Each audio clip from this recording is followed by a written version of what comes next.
Herkese merhabalar. Bugün sizlere kahvaltı sofralarınız için çok kısa sürede hazırlayabileceğiniz çok da lezzetli bir acuka tarifi hazırladım. Hemen bu güzel tarifimin detaylarına geçiyorum. İyi seyirler dilerim. Bugün acukamı rondonun içerisinde hazırlayacağım ve şöyle 4 yemek kaşığı kadar domates salçamı rondomun içerisine alıyorum. Ardından üzerine 2 dolu yemek kaşığı da biber salçası ekliyorum. Acuka'ya biber salçası ayrı bir lezzet katıyor. Mutlaka ekleyin lütfen. Salçaları ekledikten sonra şöyle yarım su bardağı kadar galeta ununu da üzerine ekliyorum. Elinizde galeta unu yoksa bayat ekmek de ekleyebilirsiniz. Bir çay bardağından 2 parmak eksik olacak şekilde sıvı yağını da üzerine döküyorum ve ardından üzerine cevizlerimin yarısını ilave ediyorum. Diğer yarısını da en son aşamada iri kıyım olarak ekleyeceğim. Burada da 2 tane büyük diş sarımsak var. Onları da içerisine ekleyip şimdi sırasıyla baharatları ilave ediyorum.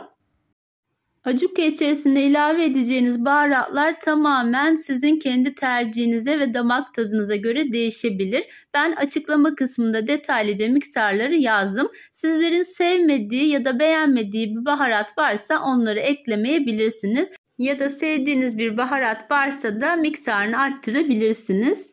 Baharatları ekledikten sonra da içerisine tuzunu ekleyeceğim. Benim salçam biraz tuzlu olduğu için çok az tuz ekledim. Ve şimdi tuzunu da ilave edip rondomu çalıştırıyorum ve ara ara da açıp karıştırarak tüm malzemenin iyice güzelce özleşmesini sağlıyorum.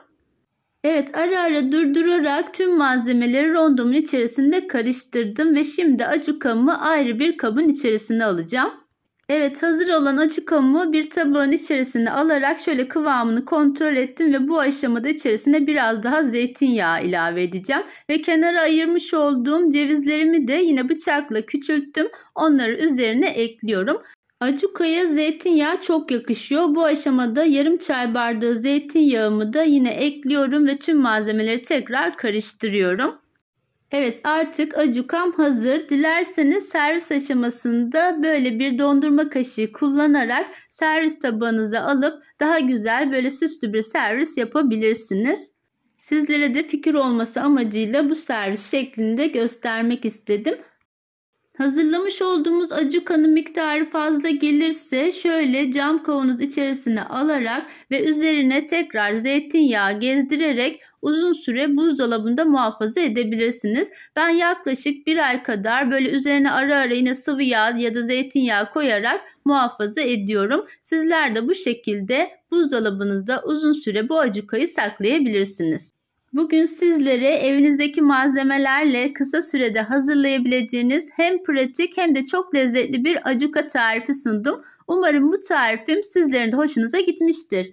Tarifimi beğendiyseniz eğer beğeni yapmayı ve kanalıma abone olmayı unutmayın lütfen. Başka güzel tariflerde görüşmek üzere. Hoşça kalın.